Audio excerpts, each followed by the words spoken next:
Hello, welcome to another episode of Moving Forward Talk with Diana. I am your host, Dr. Diana Clark. This platform is open to discuss various topics with the goal to motivate others to shape their future without limitation. This week I have Mrs. Delmaine Williams. Mrs. Williams, it's a pleasure to have you. Pleasure being here. Thank you for having me. And I do appreciate you joining me all the way from Jamaica. All right. Yes. And as we all know that the month of October is Domestic Violence Awareness Month. And so Mm-hmm. in this episode, Mrs. Williams will be sharing her experience with domestic violence her as well as her being active advocating for victims. Mrs. Williams, give us a little bit of background about yourself before we actually get into the domestic violence abuse. All right. So again, it's my pleasure to share on this platform. Domestic violence is something that is very, very dear to my heart. So I am just overjoyed and pleased to be sharing what I went through and how I overcame. So my background, I grew up in a rural parish in Jamaica, St. Mary, deep rural parish. I grew up with my grandmother and a myriad of other cousins and aunts and uncles sprinkled in that mix. It was just my grandmother who was like the matriarch of the family. And, typical country setting, a lot of going to the river, a lot of going into the bushes to get firewood, just everything that typically comes with country life. Right. Mhm. And so my mother was very much in the picture, was living in an adjoining community, and my dad living in the city, Kingston City. He would come like once or twice per month to visit and to make sure that my grandmother had what she needed for my maintenance and stuff. It was a happy childhood until I was about 8, where sexual molestation started by a family friend and neighbors and so on. But at that time, I didn't know it was wrong. It was just I thought something that came with the growing up because I knew of other girls in my community who was facing the same dilemma, and it just seems something natural. To somebody who has never gone through this, it may seem like, why is she saying that? But when you grow up in that setting, in that space where everybody knows everybody, you know that these things are happening, and you just think it's a part of growing up. Right. I can relate. Yes. Right. So it started happening, as I said, about age 8. It continued into early teenage years. It was happening by both male and female. Again, I thought it was something that was natural part of growing up. When I became 12 years old, though, I did what was called a common entrance at that time. Yes, I am that old. I did a common entrance and was placed in a prominent high school in St. Mary. But my dad was getting married at that time, and so I came into Kingston to attend the wedding. And he did not send me back to my grandmother. So I started to attend school in Kingston. Mhm. And it was during that first month of school that we had a class that was called Guidance and Counseling. And it was there that the guidance teacher was talking about, the changes that is going to happen in your body and hormone and all of that.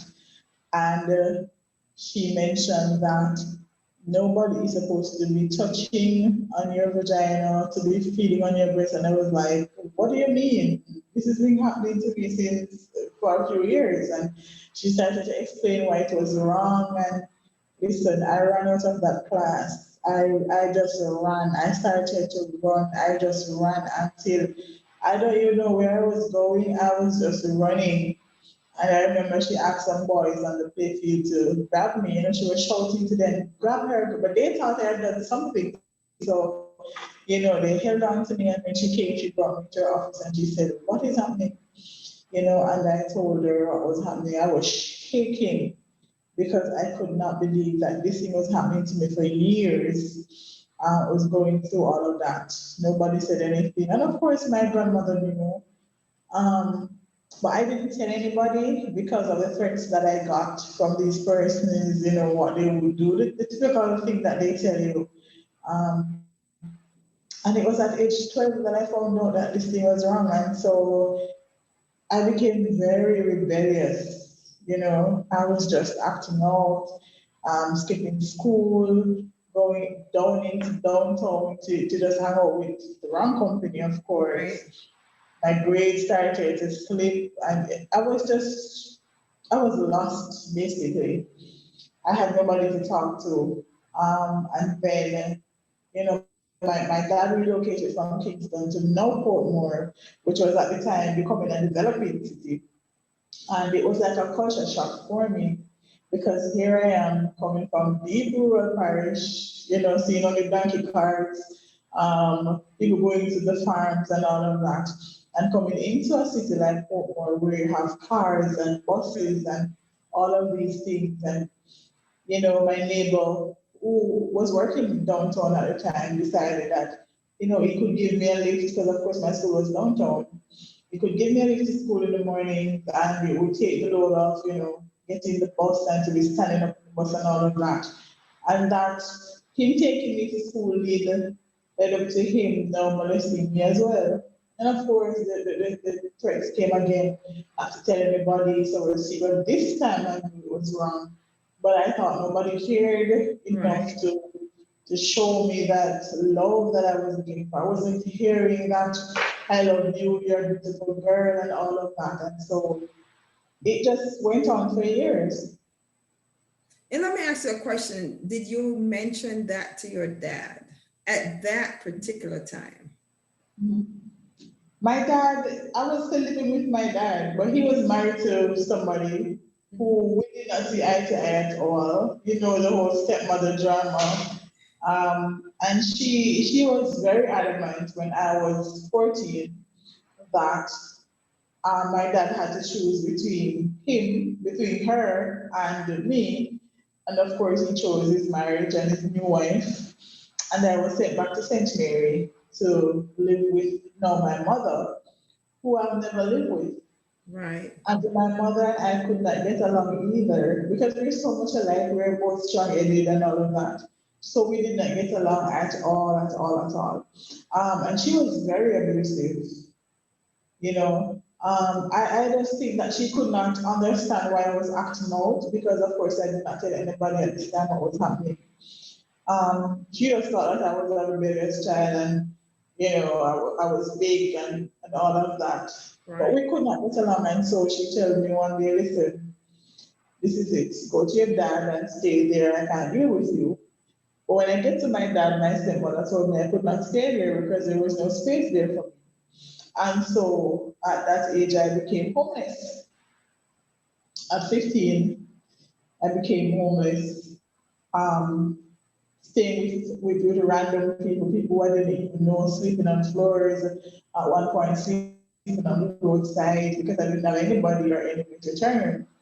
And of course, sex came into the picture because you had to give sex in order to get somewhere to sleep, Right. something to eat at that age. And one day, a friend of my dad saw me and told me that my dad was actually looking for me. And he was adamant that he was not going to leave me that day. He was going to take me to my dad, which he did. And my dad told me that, because I'm an only child from my dad, he told me that, he was worried about me after not seeing or hearing from me for all of that time. And it was okay, I could come back and stay with him. Mhm. But another thing happened again, another culture shock, because my dad had moved from that house because he had fallen on hard times. He had lost his job, no money wasn't coming in or anything, and so he now lived in the ghetto part of Portmore. Right. The fences and the board houses and all of that. It was another shock for me because I've never seen any place like that. And I remember the first, I think it was the first day that I was there. He wanted to leave me by myself, and I was like, I'm not staying in this place by myself because I didn't trust the environment. Right. I didn't like how the board houses and the zinc fence and everybody was just close and all of that. I was scared to stay in that place by myself. And so I went to where my dad was selling on the road. I went to stay with a friend. We go to the same church and everything because we were actually living at that house at one point. And unthinkable happened. My dad went home, forgot that I was there, and went home and left me. And I asked the lady of the house if it was okay for me to sleep, and she said, "Sure. You know, you used to sleep here; it's not a problem." But that night, her son got in. I think he was probably half drunk, and of course, he was smoking, and he raped me, and I became pregnant from that rape. So in becoming pregnant, I did not do an abortion or anything. I carried my pregnancy to full term, had my baby, but that was when the struggle started. So let me ask, when you got pregnant from being raped, did you Mhm. move back to dad or were you still staying with that lady during the pregnancy? I was at my dad for like the first 3 or 4 months, but again, because I did not have that relationship with my stepmother, it was a struggle. So I went back to where I was staying with my friends, and I was back and forth between there and my dad. So after I had my baby, city life became just a bit too much because I was unemployed. Um, I have this baby to take care of. I had to buy formula, I had to buy a diaper. Where was the money gonna come from? I started working on a construction site when my baby was about 6 weeks old. Bringing cement buckets and carrying whatever the carpenters or the masons needed. But when that job was completed, I was now out of a job and didn't have Right. anything. So I decided I was going to go back to St. Mary, back at my grandmother's house. My grandmother had passed by this, but my aunt was living there. And so she told me that I could come and stay at the house. Because, of course, in the country, things is a bit slower, your Right. money can stretch a little further. Mhm. And I went, it went well for about a year. And then I was working too. I got a job as a bartender. But then I met somebody, and of course, being young and naive, I believed all the promises and what he promised and all of that. And I became pregnant again. And I'm sure at that time you were probably looking for love as well. Oh, yes. Oh, yes. The first person to tell me that he loved me, I was ready. I wanted to know what that love that I heard about, that I've seen in the movies, that I've heard my friends speak about. I wanted that. And so Mhm. the first person to show me any kind of love, any kind of kindness, anything like that, I would gravitate towards that person. And in this case, that was what it was, you know. Mhm. When I told him that I was pregnant, he was happy because this would be his first child. But his mother told him that I could not be pregnant for him because it was too quick because we just started talking. Mhm. And so he denied the pregnancy and went away. He did not take care of the baby until actually the baby was born. I was so stressed out. I was so stressed. I was so hungry during those days. My baby was born premature, 6 months and 2 weeks. He was born. He weighed like 2 pounds. Very, very small. I had to hold the baby on towels to Right. hold. He was so tiny that my breast nipples could not go into his mouth. He was just so tiny. But he lived. He's actually now 18 years old, very, very taller than I am. I have to be looking up into his Awesome. face. It was really hard at that time. Luckily, thankfully, when he was born, his grandmother, country people, she sent somebody to look at the baby. And she said, "Oh, yes, look like his father." So, Yeah, they have to that see was the baby to approve. Mhm. that was when she started to take care of him. And actually, at one point, she took him from me. And I was grateful because I could not manage Right. both. babies because it's baby on baby, two under two, Right. right? So it was very, very difficult, and I'm still a teenager. And I kind of roughed it out, did little odd jobs. I started to do domestic work, working at a little shop and stuff like that to kind of survive. I knew how to stretch whatever I had. And of course, it was a country. You could pick two breadfruits, you Right. could get 2 years of bananas, you know how to stretch it. And then after about 2 years, I met somebody. And I thought finally that this is going to be, this is going to be it. I'm settling down. He brought me, introduces me to his parents, and they are very good people, upstanding persons in the community. And of course, I thought, yes, we're young and we're going to start life, Right. Now, was this person much older, or was this person somewhere Not the much same age? older, not much older, about, I think he is about 10 years or so older than I am. So I am thinking that it's not too far off. Right. He's mature enough to know what he wants and all of that. And of course, he would tell me every day how much he loves me, and I wanted that. I needed that attention. He was very affectionate, and he was a farmer, and of course, he did carpentry as well. So it was always work. There was always something to be done. And so I started helping him in the farm, and we were just having life was very, very good. But I learned very quickly that he had a temper, and the root of his temper came from the fact that he grew up with an abusive dad. His father was very abusive towards him and to his mother, what I did not know that at the time.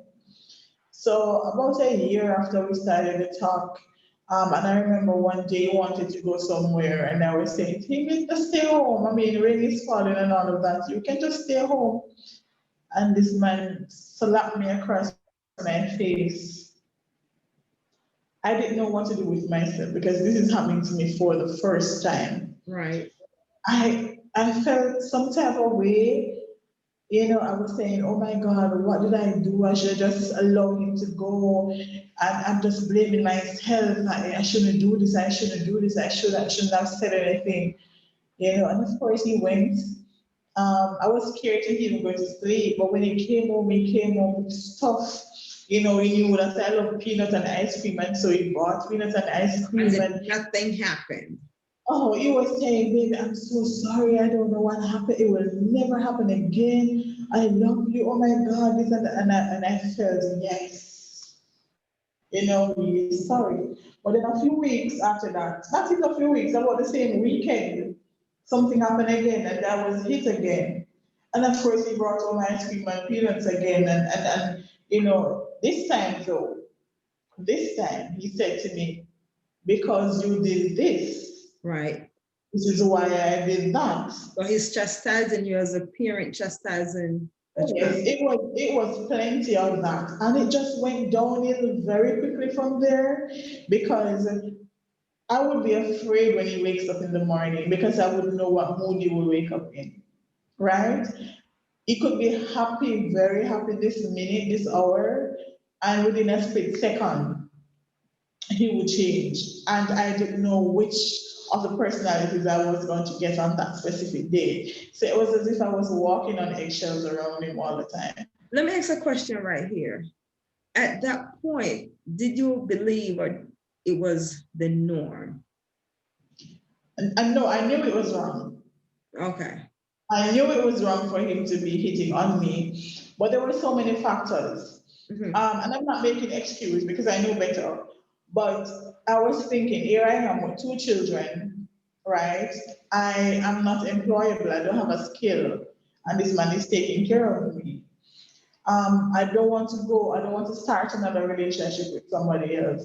And one of the big factors for me was that this man loves me. He would tell me that he loves me. I was not getting that from anybody.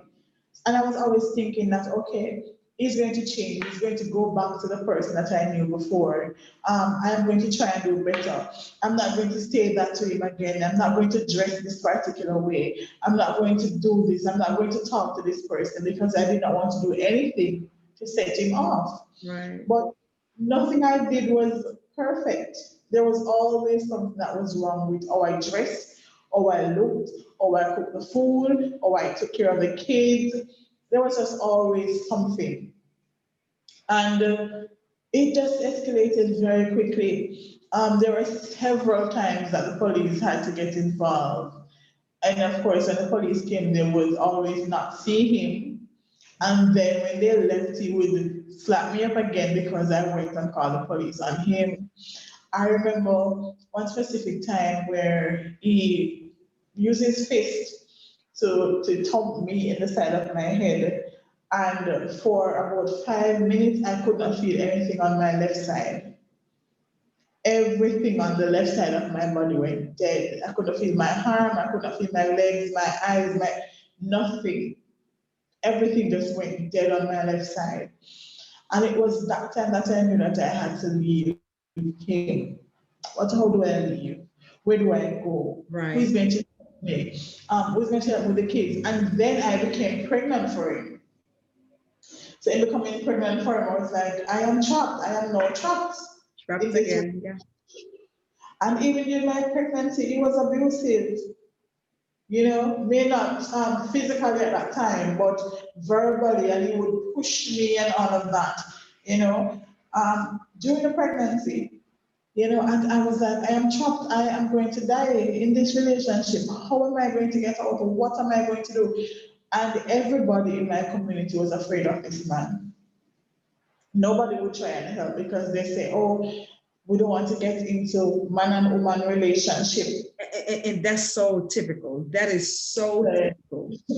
Looking back now, that's one of the things that drives me crazy.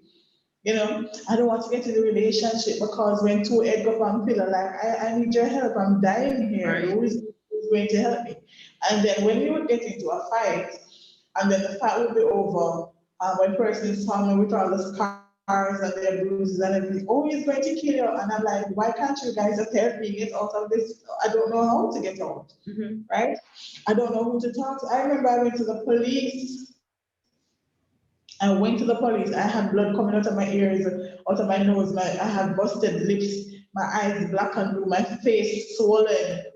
And I went to the police station and rain was falling. And the policeman said to me, listen, just go home and have some sex with him. And he used the F word. Just go home and the rain is falling and probably cold. Mm-hmm. And I said to him, are you serious? May I speak to your supervisor? And that was when another policeman stepped in and said to him that you can't say that. And even then, I was waiting at the police station for about 4 hours after that. And finally, when they took me home, of course, he was not going to be there. Right. They just left me there and went away. And he was nearby. And when he came back, I got another round of beat down because I went and called the police. Right? So even the police, they didn't do anything. And I was like, I'm going to die here. There's nobody who can help me in this situation. Right? My mother, when she did call, she would say things like, oh, my here, see, I get beat up. Nothing else. Nobody to say, listen, take a bag. I can put you up here for 2 weeks. I know this Right. place. Nothing like that. I was basically left on my own to figure it out. And at that time, were there any shelters for abused women in Jamaica, in your area in Jamaica? To be honest, even if there was, I didn't know of it because, like I said, there was nobody to say anything to me Right. about. Even when I went to the police, I am thinking that they're going to say, okay, let me call this place so you can stay there. And nothing, nothing. I knew that I had to leave, but I had to be very strategic Mm-hmm. in how I left. And he would hit me in front of the kids. And I remember one day he had a machete in his hand, and he was like, I am going to kill you and I'm going to kill the kids. That day, it was as if something stirred in me. I was like, you can eat me all you want, but not the threaten me kids. all you want, but when it comes on to my kids, you're gonna have to kill me first. Right. And I remember he left us at the house, and I just packed my bags. I didn't know where I was going. I didn't know how I was going to. I didn't know anything. I just knew that I had to leave. And I went and I spoke to somebody in the community that I was living, and the person gave me what was a shed at the back of their house. Right. And I made it my home. I made it my home, but then he would come by in the night, unbeknown to me, and he would listen outside the window if there was somebody inside the house. And I remember I started to work on another site, and the baby was crying because it was nearby. The baby was crying, that was his child. And I was supposed to get my salary, and I said to my supervisor, I'm going home to take care of the baby. When you start to give out the salary, just give it to somebody and they will just take it across to me. Right. Up until about 6 o'clock, nothing happened. At about 7 o'clock, the supervisor called to say that, he's sorry for the delay and the person is on his way with the money. But he gave the money to a young man. So he took the money. No, when the young man came with the money, I just asked him to come inside. And so my ex boyfriend was outside the window and I didn't know. So he thought I was having a relationship with this person. And so my ex used his bare hands to tear off the window because it was board house. Mhm. So pull out a side of the window. He started to throw some huge rocks inside of the house. Remember, I was in there with my babies. And he proceeded to light the house with us in there. I had to use my foot to be holding fire and all of that. Got burnt on my foot, thank God it wasn't a bad burn. But I knew that I had to leave. I didn't just want to leave the community, I wanted to leave the parish. Right. Because I knew that there would not be any peace if I was still in that community. And so in the night, I went to the police, the district constables. One told me that he could not make it up the road because his back was hurting. And the other one told me to just go inside and lock my doors. And so I knew that I wasn't going to get any help from the police. My friends were too afraid of this guy, so were my neighbors. And so I had to take matters in my own hand. And I just left St. Mary, came back into Portmore where my dad was, and that's how I got away from him. When did you break? At what point did you break all the silence? Like talking to your dad. You know, it took a while. There's just so many other things because when I left St. Mary that time and came into Kingston, I was trafficked because I was looking for a job. Mhm. I was trafficked, so I was in that situation for about 2 years. There was just so many things. Again, I went into prostitution from being trafficked, just into another bad relationship, and it was like the suicide attempts came and all of that. And I remember one day it was like, like a light bulb moment. And it's like I knew that I deserved better. And this new relationship was not going to work because this man did not want me to seek employment. So I could see all the red flags from the previous relationship coming into this relationship, and I knew it wasn't for me. And God was so good that I went out and I got a job as a security officer. And when I got the job, I just knew that what I went through was not just for me alone, that there are other women who have gone through the same thing, that there were women who are going through the same thing and don't know how to break free. And I just decided that, you know what, I'm going to document my story. And so I wrote a book.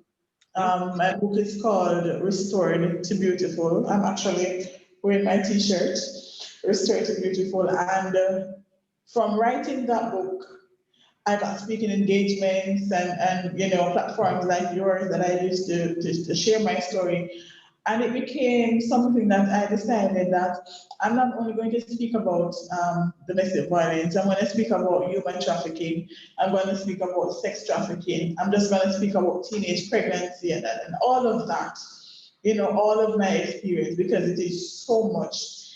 And then when I met my husband, I remember saying to him that he said, there are some things about me that I will have to put out there in the public. I will have to talk about being a prostitute. I will have to talk about getting beat down and all of that. And he was like, I am with you. If this is your story, if this is a path that you want to take, I am with you. And he has been with me almost 9 years, of sharing my story and empowering women. And just my latest assignment is feeding the homeless people on the streets, and I'm actually trying to get a house. We had somewhere that we thought could have worked, but we needed to work out the security and the logistics of it. So, just to have a space where women who are going through this thing can have somewhere to just rest, get their lives together, go back to school if they desire to, and just to recuperate and reset their lives, so to speak. Now, I'm sitting here and it's like I'm kind of speechless for a person to have gone through so much. But, as you know, and I know, it's some of the situations that we have experienced, even though they were rough, it was paving our path Oh, yes. for our future to become who we are today. And I wanted to ask, because you brought something up and you say you're not using that for an excuse. And that is something that would always say, when others are in the outside looking in, they will never know what's going on, because we can stay on the outside and wonder why she's still there. Why is she not leaving? But there are various factors. Sometimes there's a stronger hold. We know we need to get away, but there's a stronger hold where we can't just walk away. Right. Yeah. It took 8 years. Took you 8 years. And I was about to say, because I was talking to a friend of mine who's a victim advocate, and she was sharing with me that a victim of domestic violence victim would go back to the same person at least 7 times before actually separating. And in my case, it was like that because I would move out and they would come back for me and I would move in. And then we would have like 2 months of good relationship and then and I would move out again and he would come back. And that is how I knew that I had to leave not only the community, but I had to leave the parish, right, because he would keep coming back. And I knew that I was done. I knew that if I had stayed, and it was so frightening too, because in that time, we had like every other day, or at least once per week on the news, where a husband would kill a wife. Mm-hmm. It was so much of control here at that time, and I was like, I don't want to be on the news for this. So I knew I had to leave. And then when he tried to kill my kids, that was something that I wasn't going to put up with any at all. And then sometimes we get out of one, abusive relationship, and then we end up in another one. Yes. We get out of this one, the second one, and then we still end up in another one. But for me, when that other relationship started, I realized some similarities between both of the men. Mm-hmm. And I was like, this ain't going to work. Right? And then that first day that he raised his hand at me, I was like, I knew because I saw all the red flags. And so I made preparations to just leave that relationship. And I left. I packed my bags and I left. Again, I didn't know where I was going. I went, my friend told me of a room that was nearby her, small house. And when I went back to pack, I did not have a bed. I didn't have anything, just my clothes. Mm-hmm. And I slept on my clothes for about 2 weeks. I was sleeping on my clothes. I would get up in the morning, pack back my clothes in my bag, went to work, did my job beautifully, and came home. Nobody knew at my job that I was sleeping on the floor. I just knew that I had to get out of that relationship. I knew I could not spend another day in that relationship. And so I came out, I started life all over again. I had to buy 3 cups, three plates, Mhm. 3 spoons. I was starting out, and this time I had purpose. I was just going to do this with my kids. I was just going to do life with my kids, focus on myself and my boys. I wasn't going to think about getting in any relationship, right? And I did that. I focused on my job and my boys. And when I wasn't looking, God provided my husband.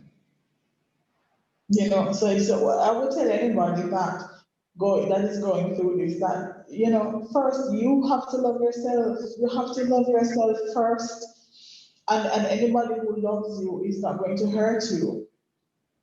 Right. And growing up in Jamaica, because I know you know I'm from Jamaica, but growing up in Jamaica, this is one of the misconceptions that I've heard along the way growing up. If he don't beat you, he don't love you.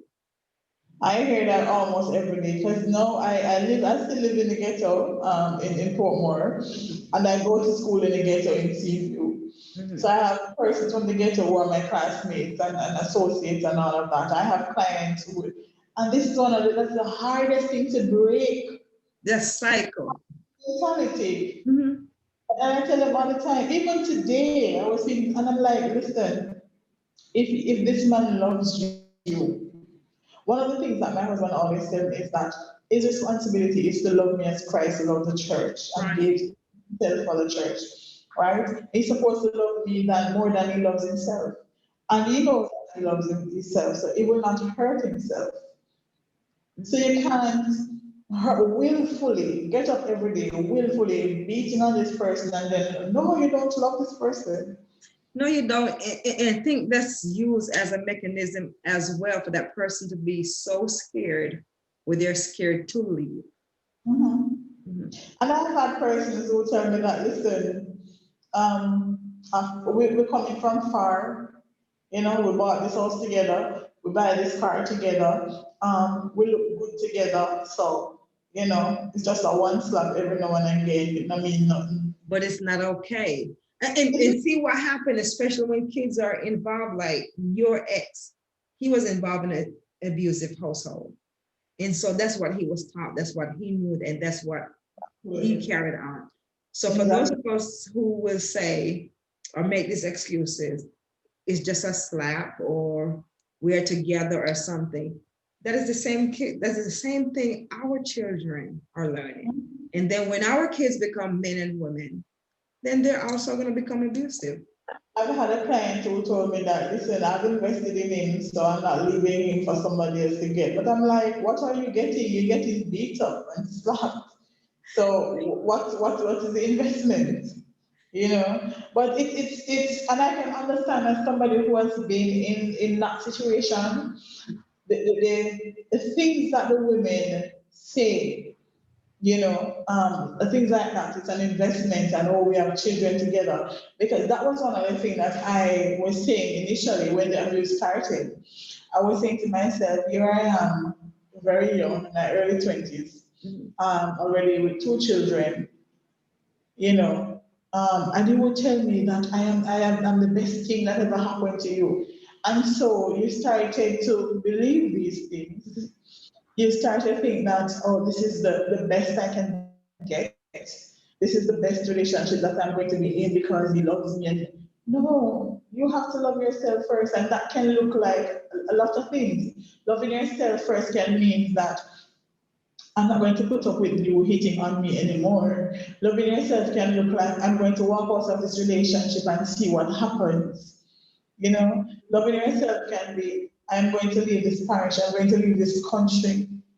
And putting yourself first, I tell everybody, it comes with loving yourself. And if you love yourself, you would not want to be in a relationship, whether intimate relationship or any relationship for that matter, where you are being abused, whether physically, verbally, or otherwise. And You you're have to, so correct because sometimes we feel so worthless yeah, to the and point they do that. it's like we have given up on ourselves because They do that. you know the things we have been through. Mhm. We now have no self-esteem. We don't love ourselves. We feel dirty. We feel nasty. So the one person who is there And even Right. though they're punishing us in a way, because now you're thinking about physical abuse, verbal abuse, and the worst is mental abuse. But Mm-hmm. we don't know how to cope. We don't know. And sometimes we have this shame. We're ashamed, of course, to the point where we don't want to talk to anyone. And even Right. if someone tried to reach out, we're in denial. I've been there. Even if someone trying to reach out, we're in denial. Yeah. Now, what advice can you give? And let me rephrase that question.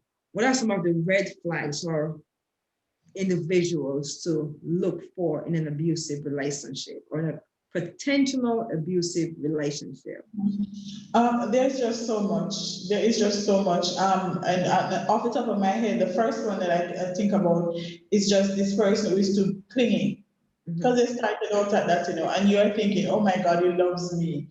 He needs to know where you are every second of the day, who Mhm. you're with, what time are you coming home, just things like that. This person is just too clingy. You have to look at that as one of the major red flags because that's how they start out. And the other thing too, they try to separate you from your friends. They start to tell you, oh, that person is not good for you. They try to separate you from even your family. Or you're spending too much time with your auntie, you're spending too much time. They try to separate, they try to break your friendship, they try to break the bond in your family. And they do this so that when the abuse starts, you have nobody to turn to. Right. So it's something that they do. Of course, he wants to search your phone. He wants to know what's in your bag. I've had friends who told me that he even went as far as to smell their underwear when they comes home, because he wants to see if she was with somebody. So all of these things, and you have to pay attention to very, very importantly to what they say in jest, what they say when they seem to be playing with you. Right. Is the pain rough? Do they hit you? Do they squeeze at your throat? Things like that, because they want to see how weak or strong you are or how you will react to something like that, Mhm. right? So that is very, very important that you pay attention to what they say in jest. And just about, just in terms of, one of the major red flags out there for me was when he wanted to know about my money. Mhm. How much was I working? How much was I spending on this and things like those. They are not healthy for relationship. And the sooner you break off with somebody who's like that, it's better for you. It's best for you. Now, for a person who would like to leave, but is in the situation that you were in, have nowhere to go, no one to turn to, what plans can they put in place? It's very funny that you asked that. I remember I was doing a program for our local TV here, and I was giving my testimony of how I left that relationship. And what I did, um, I knew I was going to leave. I didn't say anything to him. I just waited until he went to work. I knew he was at work. And I just packed my bags and called a taxi and I left. Came home to, of course, his things was in the house. I didn't take anything for him because I didn't want him coming after me. And this person came down from New York and she had invested a lot of money in a business here. Her husband and her brother was to oversee the business for her. Surprisingly, she came on a surprise visit here, and what she saw was not what she wanted her business for, and she was expressing her thing with her husband, and he beat her up, swell up her face and everything. And she was listening to the program Mhm. and she heard when I said I just packed my bags and wait until he went to work. And so her flight was supposed to be in 2 days. So she said when she heard that what I said, she went and turned on her television because she didn't want to let him hear anything. And she said she cooked for him in those 2 days, the best meal. She did everything as a good wife in those 2 days. And she waited until she was on the plane and she landed in New York that she told him that I'm not coming back to Jamaica. This relationship is over and everything. And he said to her, if he had known, he would have taken her life in her sleep. Can only imagine. No, I want to say to persons who are going through this, you've been with this person for years, for months, you know what this person is like. You have to be extra careful in trying to live this relationship because these men do not want you to leave them. They feel as if it is a soil on their white clothes. When a woman leaves, worse if there are children involved. Right. So you have to plan perfectly. You have to be very meticulous in how you can't give them no clue, you can't leave no suggestion, no, you can't give them any sign at all that this is happening. You can always get more clothes, you can always get more shoes, Right. or you can always get everything else except another life. So if it means that when I left out of that house, in St. Mary, and when I got into Kingston, I had on two different pair of slippers. I didn't have on a bra. My hair was all messed up. I decided that my life and the life of my children More important. were valuable and more important than stuff, right? Get away, get out of parish, get out of parish, go into another. You may not know anybody there, but go to a police station, speak with somebody who is in charge. Don't go back to the situation where you're coming from. Yes, you've been there for years, and yes, you've invested, and yes, this and yes, that, but your life is more valuable than stuff. Now, did you seek any professional help? How No. did you heal is my question. Again, I've always gotten the question asked. I would recommend professional help for other people. Mhm. For me, I knew I didn't need it because of I would just talk to people. I would just go sit in the park and talk to random people about what I was going through. Mhm. I love to write, so I journal a lot. That was also my outlet. I love to do craft, so I would just do what I loved.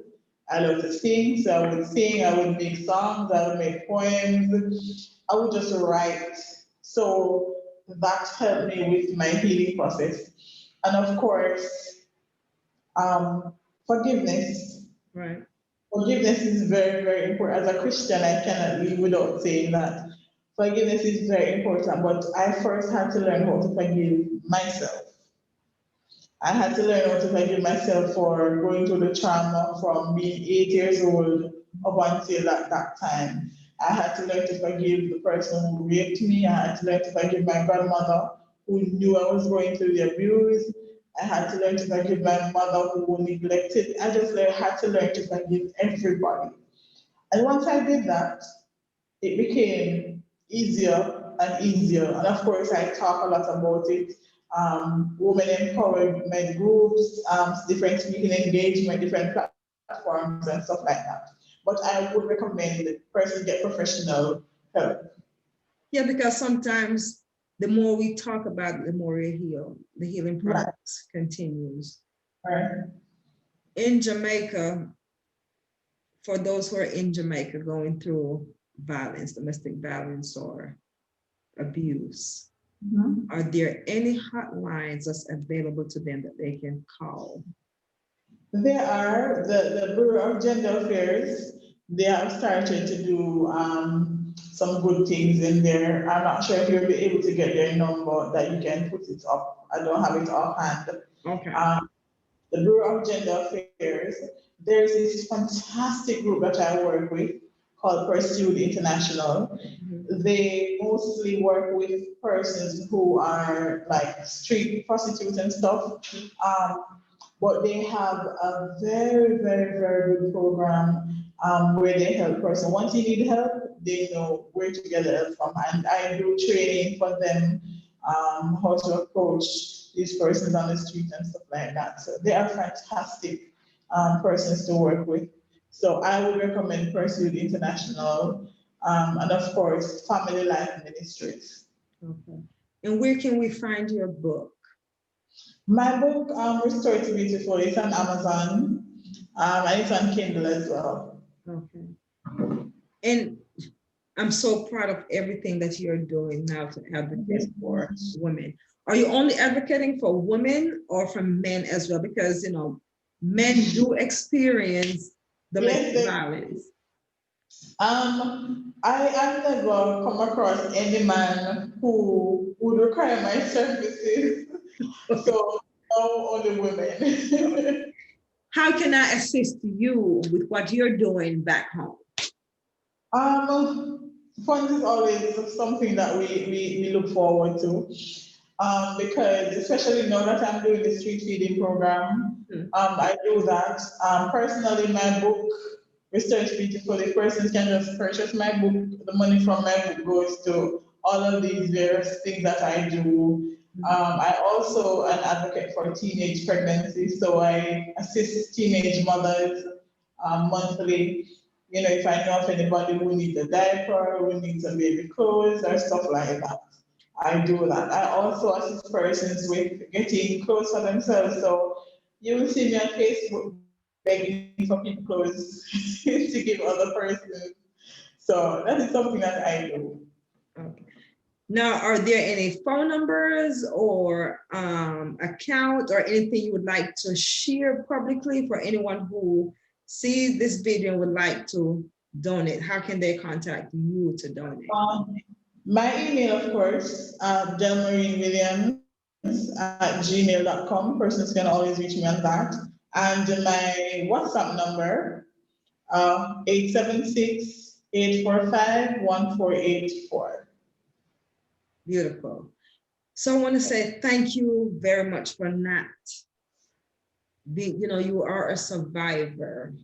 Oh, yes. But thank you very much for not keeping your surviving to yourself, but for also helping other women to break and to survive. My pleasure. Yes, because we need to get this awareness out. We need to, getting it out is one thing, but the most important thing is to help these women to change their mentality, their way of thinking, how domestic violence, impact them. And I'm talking about the ones who are in denial or the ones who really sees nothing wrong with it. Thank you very much for sharing again. And I will be in contact with you. And if there's anything that I can do, I am here. Thank you so much. My pleasure. You're welcome. And until next week, this has been another episode of Moving Forward Talk with Diana.